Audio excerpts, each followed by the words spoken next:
Oke guys, welcome back to Daily Charting with Toshi, di mana kita akan daily chart your favorite cryptocurrencies. Oke, dalam 24 jam terakhir, cryptocurrency market terkoreksi sebesar 1,01%.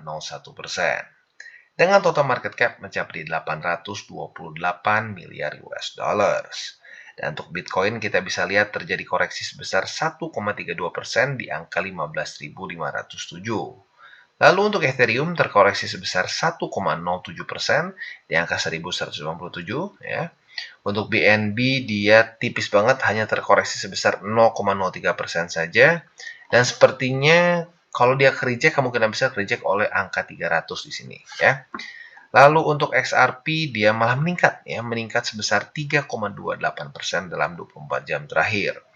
Untuk Dogecoin dia terkoreksi sebesar 1,64%, Cardano terkoreksi sebesar 3,66%, dan Polygon Matic terkoreksi sebesar 5,35% di angka 83 sen. Jadi overall sih ya cenderung terkoreksi semua ya. Paling XRP lah yang cenderung sedikit aneh ya. Dan sepertinya Bitcoin dominan sedikit meningkat dibandingkan kemarin, karena kalau kita di sini sekarang alts mulai turun ya. Untuk economic calendar hari ini nggak ada yang ekstrim penting ya. Kalau kita bisa lihat di sini hanya US hanya ada holiday ya, Thanksgiving, lalu di Eropa paling akan ada keluar GDP Jerman, dan that's it ya basically. Untuk besok kita bisa lihat juga nggak ada apa-apa ya, paling hanya ada dari siapa nih, The Windows mungkin kayaknya Central Bank ya, Central Bank. Nah, jadi bisa dibilang 2 hari ini lebih cenderung ngikutin TA aja ya. Nah, sebelum kita lanjut ke TA-nya, kita akan bahas dulu satu news yang cukup unik ya. Di sini ada seorang PhD candidate dari Harvard yang mengajukan satu research bahwa Bitcoin ini bisa menjadi satu optimal alternative hedging asset untuk central banks. Namanya ini Matthew Ferranti ya. Nah, dia mengatakan di sini, atau lebih tepatnya dia mengajukan satu paper yang titlenya Hedging Sanction Risk Cryptocurrency in Central Bank Reserve. Nah, mungkin beberapa dari kalian mikir, wah apaan bang, orang Bitcoin aja harganya drop. Bukan masalah harga, ya, tapi masalah Amrik nggak bisa ngoprek Bitcoin, ya. Saat contoh lah gini, kayak kita emas pun gitu. Emas udah sering kali terjadi sanksi, misalkan kita nggak terima emas dari Rusia, atau kita nggak terima emas dari negara tertentu, gitu, di blokade. Nah, sementara kalau lu menggunakan Bitcoin, it's harder than that, gitu ya. Lu nggak bisa main sekedar, oh, ini ketahuan, ini pokoknya adalah emas dari Rusia karena ada stempel tertentu. Nggak ada, basically ya. Selama si Bitcoin ini ditaruh di cold wallet dan tanpa dia belinya langsung dari exchanger, dia beli over the counter ya. Ya itu literally kita nggak bisa bedain ini antara Bitcoin Rusia, Bitcoin Amrik, cannot ya. Jadi lagi-lagi ini salah satu paper yang bagus ya yang dikeluarkan oleh PhD candidate yang bernama Matthew Ferranti ya. Jadi lagi-lagi bukan masalah harganya yang volatile, tapi masalah Amrik nggak bisa ngoprek si Bitcoin itu ya. Kalau transaksi dolar, ya well, Amrik bisa stop, kita nggak boleh transaksi lagi dolar sama Rusia misalkan, atau negara tertentu, mereka memblokade gitu ya. Nah, tetapi kalau Bitcoin nggak bisa, transaksinya akan tetap berjalan. Nggak peduli mau negara itu disanksi oleh Amrik, mau disanksi oleh negara manapun. Ya, jadi it's all about the control, gitu. Kontrol si bank sentral itu sendiri terhadap negara itu tersendiri. Ya, jadi gini kan, kalau andaikan sekarang ya, terlalu banyak negara yang dikontrol oleh Amrik, gitu, atau dolarisasi. Contohnya adalah negara-negara di Amerika Latin. Nah, makanya kenapa Amerika Latin tuh yang paling responnya positif terhadap Bitcoin as a reserve gitu. Karena mereka udah muak dengan dolarisasi. Mereka udah muak dikontrol oleh Amerika Serikat. Jadi ya ini mulai getting traction ya. Karena nggak main-main. Yang ngeluarin papernya itu adalah seorang PhD candidate di Harvard. This is cool ya. Nah, selanjutnya kita akan balik lagi ke chartnya ya. Untuk chartnya kita bisa lihat bahwa Bitcoin sekarang ada di 16.400-an ya. Kalau kita balik ke chart kita yang biasa, kita bisa lihat bahwa kemarin dia sudah, ini weekly ya. Oke, belum. Dia kemarin nyaris retest tapi nggak berhasil sayangnya ya. Jadi dia kemarin hanya membuat doji saja. Tapi ya sudah, nggak apa-apa ya. Yang mungkin faktanya belum cukup kuat.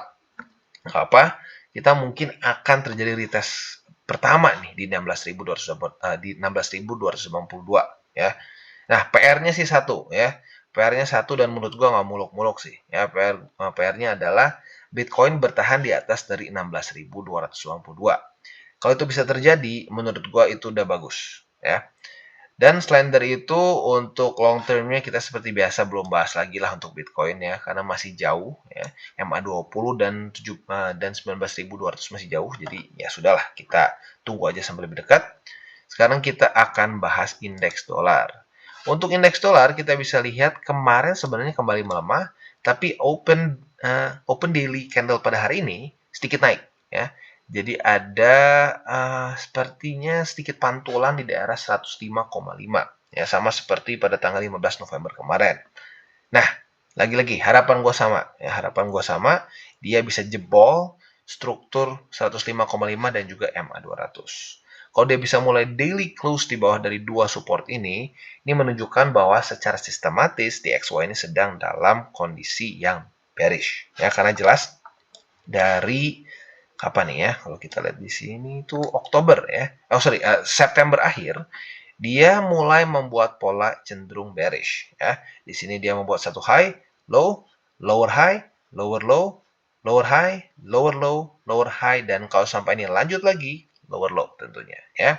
Dan seperti yang gue sudah sering katakan sebelum-sebelumnya, aset apapun bahkan untuk indeks dolar pun, andaikan dia membuat satu pola lower low dan lower high, itu menunjukkan bahwa dia sedang lemah atau bearish ya. Semoga saja pelemahan ini terus berlanjut. Apalagi sekarang the Fed mulai mengeluarkan kata-kata yang dovish ya, mulai menunjukkan bahwa mereka nggak bisa selamanya meningkatkan interest rate setinggi ini ya. Bahkan kemarin FOMC meeting sudah menyatakan bahwa kemungkinan besar peningkatan interest rate di bulan Desember itu akan lebih kecil. Kemungkinan besar akan 50 BPS, which is good. Karena udah 4 kali sebelumnya peningkatan interest rate itu sebesar 75. That's really big usually ya. Tapi karena sudah 4 kali naik seperti itu, kita udah kayak kebiasaan. Nah, kebayang kalau pelan-pelan diturunin. Ya, pelan-pelan diturunin 50, 25 dan stop. Nah, yang lebih gilanya lagi apa? Kalau misalkan nih ya, pengangguran di Amerika udah mulai meningkat, lalu inflasi udah mulai turun, nah, di situ dia akan mulai ada cheap money dan US akan mulai money printing. Itu akan menjadi satu berita yang sangat bagus sekali untuk cryptocurrency market. Ya. Nah, selanjutnya untuk Nasdaq, S&P, dan Dow Jones kemarin juga bisa dibilang ya kemarin dan hari ini mulai menemukan momentum lagi. Sedikit berbeda dengan Bitcoin. Ya, lagi-lagi kemungkinan besar Bitcoin masih kena efek dari ya FTX mau tidak mau ya. Karena FTX ini jujurnya cukup menyebalkan, dan yang lebih gilanya lagi sampai sekarang belum ditangkap-tangkap juga si SBF itu ya. Nah, selanjutnya kita akan masuk ke buy limit. Sebelum kita masuk ke buy limit, seperti biasa gue harus disclaimer dulu bahwa DCWT ini bukanlah financial advice. Tujuannya bukan untuk memberikan ya financial advice, tapi untuk memberikan edukasi ya, supaya kalian lebih ngerti charting. Dan bagaimana cara untuk mendukung TCI? Ada banyak. Lo bisa like our video, bisa share our video, bisa juga menggunakan link reflektor di bawah. Oke, sebelum kita lanjut, kita akan dengar dulu pesan-pesan dari sponsor kita pada hari ini. Oke, today's video is brought to you by Bybit, di mana kita bisa lihat di sini ada berita bahagia, ya, di mana roda keberuntungan ini diperpanjang. Sekarang dari tanggal 18 November sampai tanggal 18 Desember, ya. Nah, peluang menang 100%. Apa aja yang kita bisa menangkan? Yang pertama, token senilai 40.000 USD, ya. iPhone 14. Jadi buat lo yang pengen beli iPhone 14 di hold dulu, siapa tahu menang di sini. Smart TV dan juga Adidas jersey. Ya, buat lo yang pernah main sebelumnya, purchase caranya ya. Jadi tugas kita di sini adalah mengumpulkan tiket sebanyak mungkin supaya bisa ikutan si roda keberuntungan ini. Andaikan lo punya satu roda keberuntungan ya, atau satu tiket roda keberuntungan, lo klik mulai, dia akan muter. Nah, nanti kita bisa lihat lo menangnya apa ya. Kriteria untuk partisipasi yang pertama adalah hanya untuk pengguna dari Indonesia, Thailand, dan Filipina saja. Ya. Yang kedua hanya untuk pengguna yang telah terverifikasi alias sudah KYC. Ya. Nah, apa saja caranya biar kita bisa mendapatkan tiket? Yang pertama ini yang paling mudah ya, 2 tiket undian berhadiah untuk yang pertama kali deposit perdana ya, dan juga total deposit lebih dari 50 USD. Ini yang paling mudah. Lalu juga ada 1 tiket undian berhadiah buat kalian trade token tertentu. Token apa aja ada di bawah sini ya. dan banyak lagi ya. Jadi intinya ada banyak cara untuk bisa mendapatkan tiket ini ya. Dan buat lo yang ingin ikutan promo ini, gue sarankan baca dulu semua syarat ketentuan. Apabila sudah cocok, monggo ikutan ya. Dan jangan lupa untuk selalu trade di Bybit. Oke, dan yang pertama seperti biasa kita akan masuk dulu ke Bitcoin. Seperti yang gue tadi sudah ngomong di depan, kemarin terjadi candle doji. Ya, nah, semoga saja candle doji ini tidak akan seperti di tanggal 18 dan 19 kemarin. Lanjut laginya di 20-nya malah jebol ke bawah. Ya. Harapan gue adalah koreksi di sini tapi mantul. Ya. Jadi akan terjadi retest pertama di 16.292. Jadi kurang lebih seperti ini. Ya. Mantul. Ya.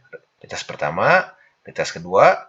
Nah, kita bisa pertimbangkan buka posisi long apabila terjadi konfirmasi atau retest kedua di 16.282 ya. Tentunya target TP-nya jelas yaitu di daerah 16.900 ya. Nah, untuk posisi short-nya tinggal kita balik saja logikanya. Andaikan nih, ini the best case scenario. Dia retest 1, retest 2, kita buka posisi long. Nah, di sini dia ke reject. Di reject sekali, reject 2 kali. Nah, di sini terjadi konfirmasi. Lo bisa pertimbangkan untuk buka posisi short dengan target TP-nya dibalik saja di 16.282. Ya, atau kalau mau lebih sedikit konservatif, boleh juga di daerah sini ya. Di daerah 16.650-an lah kalau dibuletin ya. Jadi kurang lebih seperti itu untuk setup posisi futuresnya. Untuk spotnya masih sama seperti kemarin. Yang pertama di 16.292 dan yang kedua adalah di 15.874 ya. Jadi kurang lebih seperti itu untuk Bitcoin dan secara struktur overall masih so-so lah. Ya, kalau dia mulai bisa di close di atas tadi 16.900, kalau bisa sekali di atas di 17.000, that's good. Oke, dan selanjutnya kita ke BNB. Dan buat lo nih yang kemarin ambil resiko lebih besar ya, atau lebih masuknya ke risk taker lah ya, masuk ke risk taker dan ambil pending order long dan short di waktu bersamaan, congratulations karena lo kena atas kena bawah ya. Jadi total kalau kita lihat di sini kan ya, dari price range ini ada persentase profit sebesar 1,69. Kalau lu ambil dua-duanya, berarti lu profit sekitar ya 3, ya kalau dibuletin ya 3,4%-an ya, karena ini kan nyaris 1,7 ya. Kenapa? Karena kalau kita lihat di 4 hourly-nya di sini ya, dia benar-benar si price action-nya quite unique. Jadi dia udah kena retest bawah, berarti kan posisi long dapat nih. Kena TP, begitu kena atas juga, berarti posisi short-nya nggak buka juga. Kena TP juga ya. Jadi ya oke lah.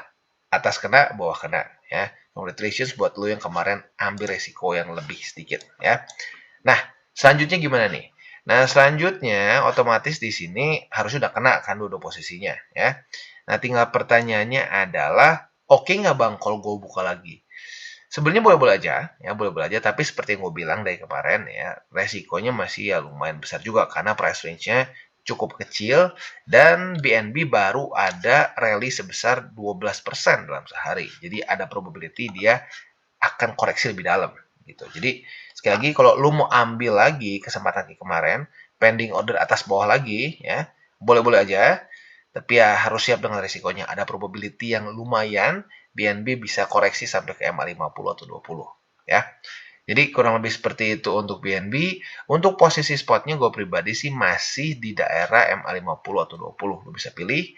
Atau arguably kalau lu mau, tapi jujur udah kejauhan sih sini ya. Kemarin udah kasih kesempatan. Jadi ya, kalau 263,6 ya dilupakan dulu lah, udah kelewat ya. Jadi spotnya sekali lagi gue ulangi antara di MA50 atau 20 dulu aja sekarang. Oke, dan selanjutnya kita ke Cardano dan sudah terjadi retest kedua alias konfirmasi. Ya, jadi buat lo yang tertarik untuk buka posisi posisi long ya, posisi long di Cardano bisa pertimbangkan untuk ya buka sekarang ya. Nah, karena sekarang sudah di angka 30 sen. Nah, nanti tinggal kita lihat apakah terjadi pantulan atau tidak. Sekali lagi gue ingatkan ya, futures kita harus siap dengan namanya cut loss. Apabila ya ternyata posisi long kita nggak profitable, besok ternyata jebol di bawah struktur, ya sudah harus siap cut loss ya. Nah, tapi kalau dia terjadi pantulan di sini, otomatis target TP kita seperti pembahasan kemarin ada dua. Yang pertama adalah di 32 sen, ya ini target TP yang konservatif, dan target TP yang agresif adalah di 33 sen. Nah, untuk posisi shortnya juga tinggal kita lihat dia ke reject-nya di mana ya. Kalau dia ke reject-nya di 32 sen, retest 1, retest 2, ya monggo buka posisi short di sini dengan target TP di 30 sen. Tetapi kalau dia ternyata naik ke atas ini sampai ke 33 sen, ya, nah lu bisa pertimbangkan buka posisi shortnya di sini. Atau arguably juga bisa di MA20. Karena kalau kita lihat sekarang MA20 sudah di bawah dari 33 sen. Ya. Jadi kurang lebih seperti itu untuk Cardano. Untuk posisi spotnya harusnya udah kena juga di 30 sen. Ya. Overall seperti itu. Dan jujurnya kalau secara struktur, secara TA ya, not looking good. Ya, Cardano masih terus terjadi pelemahan yang jelas di sini. Ya, trennya masih cenderung ke bawah dan membuat lower low dan lower high. Oke, dan selanjutnya kita geser ke Polkadot. Dan seperti yang kita bisa lihat, ternyata tanggal 24 November kemarin dia daily close-nya di bawah dari 5 dolar 40 sen. Artinya apa? Tidak terjadi retest. Ya, ini dia makanya pentingnya kita buka posisi futures itu harus tunggu konfirmasi ya.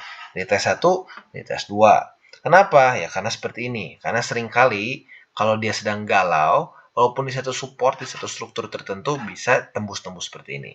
Bayang kalau setiap kena struktur lu buka posisi futures, ya sering boncos ya. Tapi bukan berarti kalau udah terjadi konfirmasi pasti profit ya, nggak juga. Tapi mengurangi probability kita untuk dapat false signal ya. Nah, jadi untuk sekarang karena dia daily close di bawah dari 5 dolar 40 sen, otomatis kita masuk ke scenario bearish ya. Apabila hari ini terjadi retest 1 di 5 dolar 40 sen, sekarang belum nih ya, kita bisa lihat belum ada wick yang mencapai di 5 dolar 40 sen. Kalau sampai hari ini terjadi retest 1, kita besok bisa pertimbangkan pending order posisi short di 5 dolar 40 sen ya. Lagi-lagi target TP-nya adalah di 5 dolar lebih 18 sen atau yang lebih sedikit agresif adalah di 5 dolar di sini ya. Jadi kurang lebih seperti itu untuk posisi shortnya. Untuk posisi longnya ya kalau sampai dia bisa lagi reclaim ke atas, retest 1, retest 2 bisa pertimbangkan buka posisi long dengan target TP di 5 dolar lebih 74 sen ya. Jadi overall seperti itu untuk Polkadot. Untuk spotnya sama seperti kemarin, gua masih tunggu dulu sampai dia bisa reclaim 6 dolar lebih 68. Kalau bisa reclaim di situ, nah mungkin boleh pertimbangkan untuk mulai akumulasi lagi secara posisi spot. Oke, dan selanjutnya kita geser ke Cosmos. Nah, untuk Cosmos kita bisa lihat bahwa daily candle kemarin kondisinya mirip seperti BNB ya. Retest atas, retest bawah. Nah, artinya apa? Artinya ini juga lu berkesempatan untuk buka dua pending order. Kalau lu udah ngikutin dari kemarin, harusnya sih posisi long udah kebuka sekarang ya. Karena kan ini retest ke 9 dolar lebih 88 sen dari kemarin. Tapi seingat gua ke 10 dolarnya mungkin rada sorean kayaknya ya. Nah, jadi sekali lagi harusnya sih posisi long udah kebuka karena sudah terjadi retest 1 kemarin ya. Dan sekarang sudah dalam keadaan profit sebesar 0,74%. Masih kecil sih ya. Target TP-nya pada udah lumayan nyaris kena tadi ya. Di 10 dolar lebih 20 sen. Jadi buat posisi long di hold aja. Buat elu yang sekali lagi mau ambil resiko lebih besar, ya lebih risk taker gitu ya, ya boleh aja juga pertimbangkan pending posisi short. Karena ada probability bisa seperti BNB. Ya. Tapi sekali lagi gue ulangi, untuk buka dua posisi seperti itu cenderung lebih beresiko. Ya. Nah, kurang lebih seperti itu untuk Cosmos. Otomatis jangan lupa ya, pasang pending ordernya. Pasang TP-nya ya. Untuk posisi long, TP-nya di 10 dolar lebih 20 sen. Dan untuk posisi short, TP-nya di 9 dolar lebih 88 sen. Jadi kurang lebih seperti itu untuk Atom atau Cosmos. Dan bisa dibilang kalau ngomong secara dilemanya juga yang mirip-mirip BNB ya. Dalam 2 hari terakhir di tanggal bukan 2 hari terakhir, tapi tanggal 22 dan tanggal 23 November kemarin, itu peningkatannya cukup besar. Kalau digabungin sekitar 9% nyaris 10% ya. Jadi lagi-lagi ada probability dia bisa koreksi lebih dalam. Tapi ya semoga saja enggak dan bisa kena dua-dua posisinya. Jadi kurang lebih seperti itu untuk Atom ya. Dan sebelum kita tutup DCWT kita pada hari ini, seperti biasa, gua nggak akan bosan untuk mengingatkan, jangan pakai uang panas, dan jangan sampai over leverage. Oke guys, jadi itu adalah akhir dari segmen DCWT kita pada hari ini. Dan jangan lupa bagi kalian yang merasakan manfaat dari segmen ini, jangan lupa untuk share ke teman-teman kalian. Dan apabila lu pengen mensupport channel kita, ya TCI, jangan lupa untuk menggunakan link referral kita di bawah. Nggak wajib, ya, tetapi apabila lu menggunakan link referral kita di bawah, ada macam-macam ya, dari Bybit, Huobi, Maxi, toko kripto, dan banyak lagi ya. Ya, walaupun nggak wajib, tapi kalau menggunakan link referral kita, lu secara langsung membantu perkembangan dari TCI. Dan satu lagi, jangan lupa juga untuk join Telegram group kita, di mana kita bisa ngobrol-ngobrol santai mengenai dunia cryptocurrency secara dua arah. So, jangan lupa untuk like, subscribe, click the bell icon, and see you on the next video.